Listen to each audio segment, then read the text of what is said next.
இனி ஆண்டுதோறும் செப்டம்பர் 6 காவலர் நாளாக கொண்டாடப்படும் என்றும் காவலர் நாளில் சிறப்பாக செயல்படும் காவலர்களுக்கு பதக்கங்கள் வழங்கப்படும் என்றும் முதலமைச்சர் அறிவித்துள்ளார்.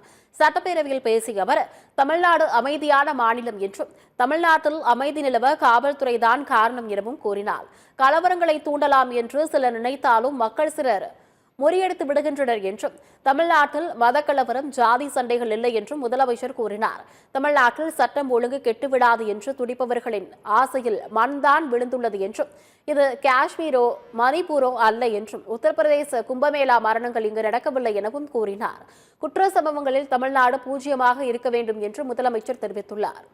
சட்டம் ஒழுங்கை காப்பாற்றி இரவு பகலும் கண்துஞ்சாது காவல் பணியில் ஈடுபட்டு பொது அமைதியை பாதுகாக்கக்கூடிய காவலருக்கென தனி நாளை கொண்டாடுவதற்காக காவலரின் சேவைகளை போற்றி பாராட்டிட முதலாக 1859 மெட்ராஸ் மாவட்ட காவல் சட்டத்தை நிறைவேற்றி நவீன மற்றும் அமைப்பு ரீதியான காவலத்தை தோற்றுவிக்கப்பட்ட செப்டம்பர் 6ஆம் நாள்.